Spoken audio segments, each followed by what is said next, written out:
Hi, you're on the Reddit Confessions channel. Today's story is unlike anything you've heard before, so listen closely. She left a green spoon in the sink. That's how it started. Not a scream, not a suitcase, not some dramatic lipstick on the collar moment, just a cheap plastic green spoon in the kitchen sink. It wasn't ours. We don't own green spoons. I held it like it was radioactive, and I stood there for way too long, staring at it. I knew her routine, her habits, her OCD-level preference for white ceramic. So, where did it come from? Why was it there? Marshall, it's just a spoon, she laughed when I asked later that night. Are you interrogating me over utensils now? I laughed too, kind of. But I knew, somewhere deep in my chest, something buzzed, something off. That spoon, that tiny green object, didn't belong in our life. Neither did he. You see, she'd started spending more and more time with her boss, Martin, and I had no clue how someone could have so many working dinners without gaining weight or burning out. She always came back glowing, and not from stress. I kept telling myself I was being crazy, that my brain was just clawing at threads because I missed how things used to be. But the universe? It has a way of mocking you with small things, like that green spoon. She didn't know I kept it. I put it in a Ziploc bag and shoved it behind a stack of board games we never play anymore. Maybe I thought one day I'd need it as evidence. Maybe I just wanted to feel less insane. But that spoon became a symbol, a bright green warning that the world I thought I was living in had cracks, tiny hairline fractures where the truth was starting to leak in. That night, she went to bed early. Big presentation tomorrow. And I stayed up scrolling through her tagged photos. Nothing suspicious, just work parties. But then I zoomed in on a group shot from a marketing gala. There, in the background, barely visible, was a dessert table. And on that table, a matching set of cheap plastic green spoons from his company event. That's when I knew. She hadn't just brought back a spoon, she'd brought back part of his world. And now it was quietly replacing mine. I didn't sleep after the green spoon. It sounds ridiculous, I know. A plastic utensil keeping a grown man awake. But I couldn't stop replaying it in my mind, her brushing it off like I was losing it, laughing like I was a cute little paranoid husband. Maybe that's all I ever was. The placeholder, the man she kept around because I was predictable, safe, and too wrapped up in my own head to see the full picture. The next day I started paying attention. I mean really paying attention. She didn't realize how many patterns she had, how easy she was to read once you knew where to look. For 3 mornings in a row, she left home wearing neutral lipstick. Each evening she returned, her lips bare, but her purse smelling like that fruity hotel lobby hand soap. Not the citrusy stuff we kept in our bathroom. Her scarf had a cologne on it that wasn't mine. I knew because I sprayed mine on my neck and wrists like clockwork, and this scent was woodsy, sharp, unfamiliar. The type of smell that clung when someone stood a little too close, for a little too long. I never accused her. I didn't want to argue. I wanted clarity. That's something people don't talk about enough. When you suspect betrayal, it's not rage you feel first. It's confusion. You become obsessed with context, with building a timeline, with seeing if what you think matches what is. And once the cracks start forming, everything becomes a clue. The small stuff becomes glaring. So, I did something I never thought I'd do. I borrowed her second phone, the work phone. She left it charging while she showered. She had never put a lock on it. Ironic, considering she password protected everything else. I wasn't going to dig deep. I just needed something. One message, one emoji, one "can't wait to see you" that would validate the hurricane spinning in my chest. But what I found was worse than I imagined. It wasn't the messages, it was the calendar. Eleanor had meetings scheduled outside of regular hours. Booked dinner, brainstorms. Back-to-back blocked windows labeled off-site creative ideation. At least twice a week. Each event was color-coded. But the kicker? They all had the same location tag, his condo address. It felt like my insides had been replaced with ice water. I sat there on the couch holding that phone, listening to the shower run upstairs, wondering if she was humming because she was proud of her latest presentation. Or proud she'd hidden things so well. But I didn't storm in. I didn't throw the phone or demand answers. I just set it back on the nightstand where I found it. I crawled into bed next to her that night like everything was normal. And when she kissed my cheek and said, "Thanks for being so understanding lately," I just nodded. Because I was starting to understand all too well. That's when the idea came. Not revenge. I'm not that kind of guy. But I realized if she wanted to live in two worlds, one with Martin, one with me, then it was time those worlds collided. So I started planning, quietly, methodically, the way I used to plan history lessons for my students, the way she used to plan our anniversary trips, back when she still looked me in the eyes. And I had the perfect way to do it. A dinner, just the three of us. Eleanor didn't know I found his email. She didn't know I'd watched every public leadership webinar he'd done in the past 3 months just to understand how he thought. She didn't know I reserved a table at the restaurant she'd forgotten was my favorite, the one where she once told me, "I could spend forever just sitting across from you." Let's see if she still feels that way. Because when they show up, smiling and clueless, they won't be walking into just another networking night. They'll be walking straight into my truth. I didn't expect to feel calm while planning a dinner that could potentially destroy what was left of my marriage. But that's exactly what happened. It was the first time in months that I wasn't lost in the fog of doubt. I wasn't questioning myself or overanalyzing her size, her schedule, or her phone usage.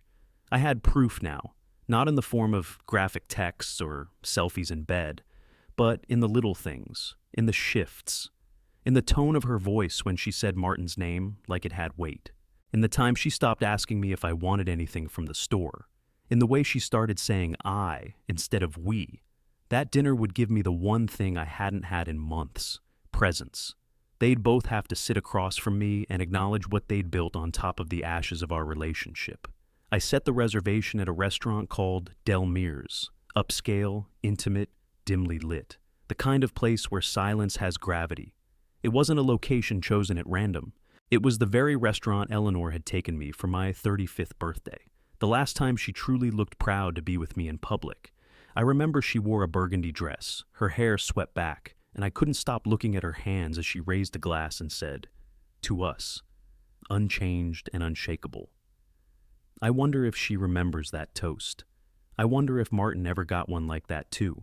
The day I sent the invitation was the same day she left her wedding ring on the bathroom counter.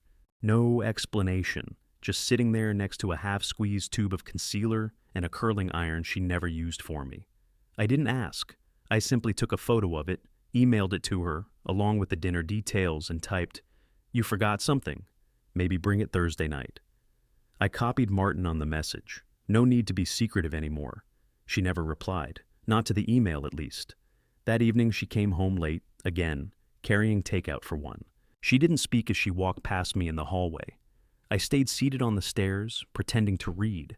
I watched her go into the kitchen, pause by the sink, then take a deep breath and turn to face me. Her eyes didn't have their usual spark. They looked calculated. "You're being really dramatic," she said flatly, like I'd just accused her of something juvenile. "That email? That was manipulative." I shrugged. "You said you wanted to be transparent. This is me being transparent," she scoffed. "You invited my boss to dinner, at the same restaurant where we used to go for anniversaries. What are you expecting, Marshall? Some kind of reality show confrontation?" I stood slowly, keeping my voice even.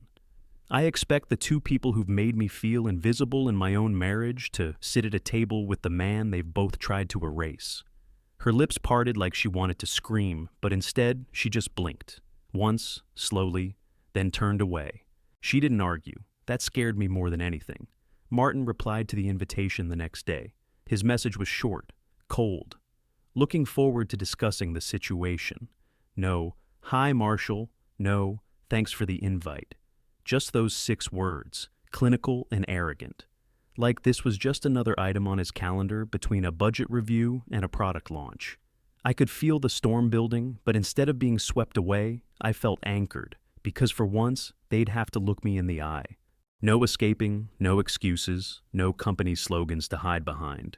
Just a man with a quiet voice and a long memory, and a dinner they'd never forget. The dinner was set for 7:30, but I arrived at 6:45. I needed time to adjust, to prepare, to breathe in the gravity of what was about to happen. The hostess remembered me. How could she not? Del Mir's was the kind of place where returning customers were rare and usually memorable. "Anniversary again?" she asked with a soft smile. I didn't correct her. I just nodded and followed her to the back, to a corner booth with enough shadow to feel safe and just enough candlelight to keep things exposed. Appropriate. I sat there for 22 minutes before I saw her enter. Eleanor walked in like someone who was trying to be unbothered, but was clearly rattled. She wore a dark green dress. Not the burgundy one from my birthday years ago, not something sentimental. No, this one was tactical. It was the same dress she'd mentioned on the phone once when I overheard her giggling and whispering, "You like when I wear green, don't you?" That memory sat heavy in my chest as she approached. She slid into the booth across from me without saying a word, her eyes locked on the table, not on me. It was strange. The woman I once knew could quiet a room just by walking in, and now she looked like she wanted to disappear into the leather cushion. Her phone was in her hand. She placed its screen down on the table without even looking at it. "He's running late," she muttered.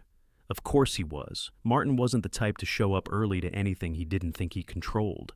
I didn't respond. I just looked at her, taking in every shift of discomfort in her posture. It wasn't guilt, it was annoyance. Like I dragged her away from something more important. I didn't know what hurt more, the betrayal itself, or the fact that she was clearly more irritated than remorseful. 5 minutes passed in silence, then 10. The waiter came by, nervously offered drinks, and left just as quickly. She sipped her wine like it was water, barely reacting. Finally, at 7:59, Martin arrived. I saw him before she did, tall, polished, perfectly casual in that overpriced blazer way.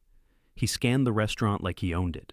When his eyes landed on me, he didn't blink, just gave a small nod and walked over, extending his hand like we were old friends.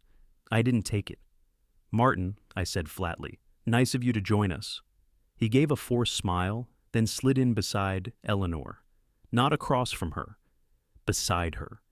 I watched the space between them, or rather, the lack of it. His thigh nearly touched hers, and she didn't move. My stomach twisted. "So," Martin began, folding his hands like we were about to review quarterly results. "You wanted to talk?" "I wanted to give you both the courtesy of looking me in the eye," I said, "since most of what's been going on has happened behind my back." Eleanor tensed, finally looking at me, really looking at me, for the first time in weeks. "Marshall," she started, her voice low, "this isn't the place." "No," I interrupted. "It's exactly the place. Because this is where you made promises to me once. Promises about forever. About loyalty. And now you sit here beside this man like none of that ever mattered." Martin cleared his throat, clearly uncomfortable. "Look, I understand you're hurt." "Stop," I snapped. "Don't you dare pretend you care how I feel. You built your little empire on the wreckage of my marriage." Eleanor's eyes widened. Her lips parted like she wanted to defend him, but I held up a hand. Don't defend him. Just answer one question." She stared at me, silent. "Are you in love with him?" There it was. The question I'd been dreading and rehearsing for weeks. The one that would decide everything. The one that would either break me or set me free. And the way she hesitated, not for seconds, but moments, told me everything. She didn't say yes, but she didn't say no either. That silence, those 5 or 6 seconds where her eyes darted between me and him, lips parted, jaw tight, hands fidgeting, was louder than any confession. And the worst part, Martin didn't even flinch. He just leaned back, relaxed, like this was a scene he'd rehearsed before. He wasn't concerned about my feelings or her hesitation. In his world, this was just another meeting he was already winning. When she finally opened her mouth, the only thing she said was, "I think this is a mistake." And just like that, the last sliver of hope I'd been clinging to slid out of reach. "You know what I think?" I replied, keeping my voice as calm as I could, though I could feel my chest tightening with each word. "I think you already made your choice months ago. This dinner, this isn't about salvaging anything. It's about showing you both the mirror you've been avoiding." Eleanor closed her eyes for a moment, took a shaky breath, and then shifted in her seat. "Marshall, I didn't plan for any of this. It just happened. Things got blurry, and you weren't exactly—" "Don't finish that sentence," I said, holding up my hand. "Don't turn this into my fault." She looked like she wanted to cry, but I didn't buy it. Maybe that would have worked 6 months ago, but not now. Not after the lies. Not after finding receipts for hotel bars she never mentioned. Not after seeing her phone filled with messages signed off with, "Miss you already." Martin remained silent, letting her carry the emotional weight while he sat smug and unbothered.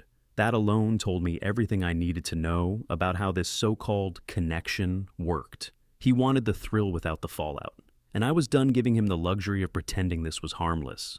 I pulled out a small envelope from my coat pocket and slid it across the table. Eleanor looked at it like it might explode. Her fingers hovered over it, hesitant. "What's this?" she asked. "Proof," I said simply. She opened it. Inside was a printed copy of her calendar, highlighting all the off-hours meetings that had taken place at Martin's residence, cross-referenced with the times she told me she was working late at the office. Her hand trembled slightly as she held the paper. For once, the reality of what she'd done wasn't just floating in the air. It was sitting on the table, undeniable. Martin leaned in to glance at it, then smirked and said, "Well, I guess someone's been busy." The audacity. That single sentence, said so casually, nearly tipped me over the edge. But I held it together. I had to. This wasn't about yelling or flipping the table. This was about exposing the truth in the quietest, most cutting way possible.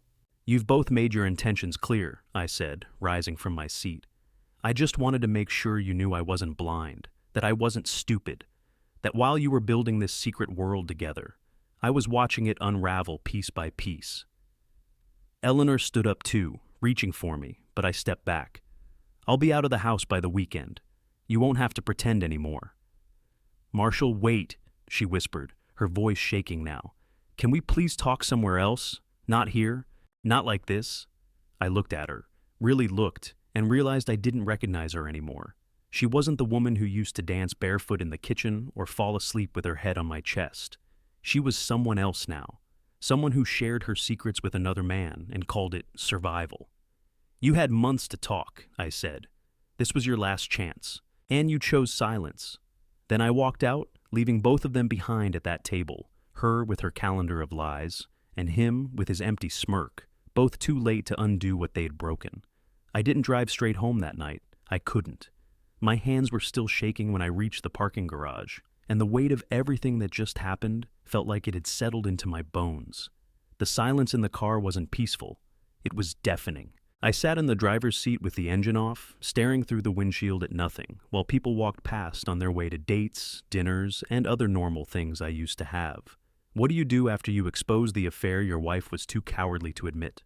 What do you do when the confrontation doesn't explode but instead leaves you hollow? I ended up at a cheap motel on the edge of town, the kind with flickering signs and paper-thin walls. I didn't check in for comfort. I just needed somewhere I could exist without her perfume on the pillows or her voice echoing from the hallway. I sat on the edge of the bed, fully dressed, still wearing the same shirt I'd ironed that morning, thinking maybe, just maybe, she'd look at me and remember why she married me. But all I saw in her eyes at that restaurant was guilt mixed with inconvenience. Not heartbreak, not regret, just the weight of being caught. I stared at the ceiling fan and thought about everything that had led us here. The first time I saw her talking to Martin at a company picnic, I actually felt proud. She looked confident, commanding, even dazzling. Back then, I thought she was just showing the world what I already knew about her. I didn't see it as the beginning of a slow-motion detachment. I thought she'd come home after these long strategy sessions needing to be held, needing to feel safe. But she didn't. Instead, she came home emotionally full and physically distant, like I was the commercial break between episodes of her real life. The next morning, she called me. I let it ring 5 times before picking up. Not because I didn't want to speak to her, but because I didn't want to hear the same rehearsed lines I'd already prepared for in my head. "We need to talk," she said quietly. I could hear traffic in the background. She wasn't home. "Not over the phone," she added. "Just, please, can we meet somewhere that isn't full of knives and eyes?" Her wording threw me off. I knew what she meant, though. Somewhere without judgment, somewhere she could shift the blame with just the right tone. But I was tired of dancing around the wreckage. So I told her we could meet at the house. Our house. The one I would be leaving in 48 hours. When I arrived, she was already sitting on the porch, hugging her knees like a teenager waiting for bad news. She looked smaller than I remembered. Not physically, just diminished. Her power, her presence. It had shrunk. She didn't look like the woman who dominated conference rooms anymore. She looked like someone who'd finally realized the cost of everything she'd gambled. Inside, the house felt colder, my suitcase sat by the door, half packed. She glanced at it, but didn't say a word. "I don't even know where to start," she whispered. "How about with the truth?" I said, not harshly, just plainly. "Not the polished version, the real one." She nodded slowly. "It wasn't supposed to happen," she began. "Martin wasn't supposed to be anything. But you started pulling away and I held up a hand. Number. "We're not doing the blame game. I didn't cheat. I didn't sneak around. I didn't lie." That shut her up for a second. "I felt lonely, yes," she admitted. "I felt unseen. But instead of telling you, I found someone who paid attention. And I know that sounds awful, but I didn't go looking for it. I just let it in. I wanted to scream. I wanted to ask how someone can accidentally let in months of deceit. But what came out instead was, 'So why didn't you just leave me?'" Her eyes welled with tears, the first genuine ones I'd seen in a long time. "Because part of me still loves you. Part of me, not all." That was the final confirmation. There would be no recovery from this, no rebuilding, only damage control. "I'll be out by Friday," I said, standing. "You can keep the house. You already built your new life inside it anyway." As I reached for the door, she called after me. "Marshall," she said softly, "can you please believe me when I say, I didn't mean to hurt you?" I didn't look back. "I don't need you to mean it," I said. "You just did." I never knew silence could hum so loudly. After I left Eleanor sitting there in the living room, everything felt off kilter. The air felt heavier, like it was pressing down on me, daring me to collapse. And maybe for a second, I wanted to. But then I remembered the green spoon, the late-night calls, the way she looked at him across that restaurant table. Not like he was a mistake, but like he was a reward. That memory was my anchor. It pulled me upright every time I thought about crumbling. The next 2 days were mechanical. I boxed my books, folded my clothes, labeled storage bins like I was moving out of a temporary rental, not the home I'd helped build. A home that once smelled like coffee and vanilla, now just smelled like memories I couldn't trust. She didn't interfere. She hovered sometimes, lingering in doorways like a ghost, unsure whether to haunt or apologize. We barely spoke. Every now and then, I'd catch her watching me pack, and her lips would twitch like she wanted to say something, but the words never came. Maybe she finally understood that apologies don't erase patterns. On Thursday night, I made one final round through the house. The hallway photos were still on the walls, our honeymoon in Bar Harbor, our goofy pumpkin carving selfie, the blurry pic someone took of us slow dancing at her cousin's wedding. I didn't take any of them, not because I didn't want them, but because I no longer recognized the people in them. That version of us didn't exist anymore, and maybe, just maybe, it never really had. Before I left, I wrote her a letter. Not out of love, not even out of spite. I just needed to say the things I couldn't say face to face without unraveling. I left it on the kitchen counter beside her favorite coffee mug, the one I bought her when she landed that job. The same job that turned her into someone I could no longer reach. "Eleanor, you kept telling me I didn't see you, but I did. I saw you every day. I saw you when you stayed late, when you wore that green dress for him, when you stopped laughing at my jokes. I saw you slipping away. I just couldn't stop it. Not because I didn't care, but because I thought you'd eventually reach back. You didn't. So I stopped reaching too. Whatever you think you found with Martin, I hope it's worth everything you burned. Because while you were chasing ambition, I was still here, trying to save something you quietly walked away from. This isn't revenge. This isn't bitterness. This is the sound of a door closing that should have closed long ago. I wish you clarity, even if it arrives too late." Marshall. I didn't wait for a response.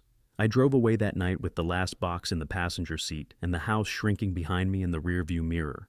I didn't cry, I didn't scream, I just kept driving.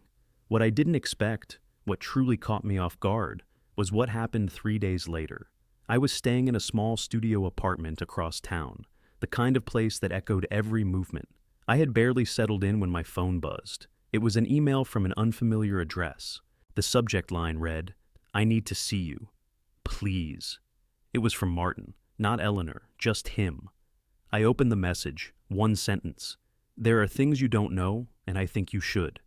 I stared at the email for a long time. Martin's message was short, vague, and unsettling. I should have deleted it. I should have ignored him completely and moved on with my life. But curiosity is a terrible thing when you've been living in uncertainty for months. I needed to know what he meant. What things did I not know? Hadn't I already seen enough? We met the next evening, not at a restaurant, not at his condo. I chose a public park with open space, just in case. I arrived early, sat on a bench near the duck pond, and waited. When he walked up, he didn't look smug. He didn't look victorious. He looked tired, older, like someone carrying something he no longer wanted. "I'm not here to defend her," he said before I even spoke. "I'm here because I owe you honesty, something neither of us gave you before." He told me he and Eleanor had been emotionally involved for months, but that it had only turned physical recently. He claimed he tried to end it twice, but she wouldn't let go.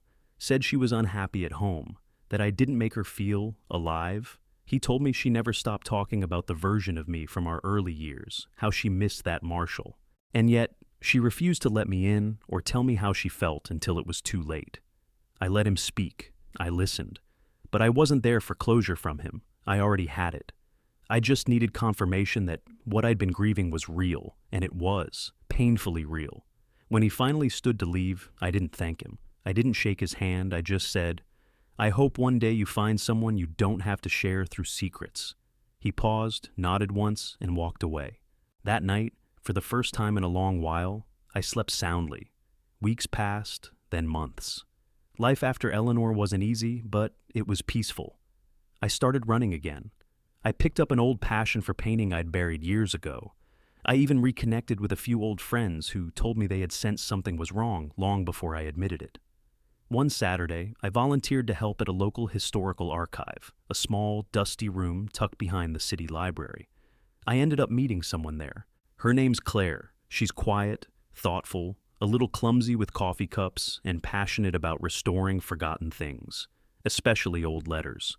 She said something to me one afternoon that stayed with me. Some things are meant to be left in the past, but others, they just need someone, patient enough to piece them back together. We've been slowly building something, nothing flashy, nothing rushed, just honest. Every conversation with her feels like fresh air, and when she laughs, it's never at someone else's expense. I'm not saying life is perfect, but for the first time in a long while, I feel like I'm part of my own story again. And if you're watching this, wondering whether healing is possible after betrayal, yes, it is. But it doesn't begin with revenge or confrontation. It begins the moment you choose yourself over the version of you someone else took for granted. Let's end this on a thoughtful note. Tell us in the comments, what moment in history inspires you to stand back up after being knocked down? And if you connected with this journey, hit that like button, subscribe, and stay with us for more real stories right here on Reddit Confessions. Thanks for watching.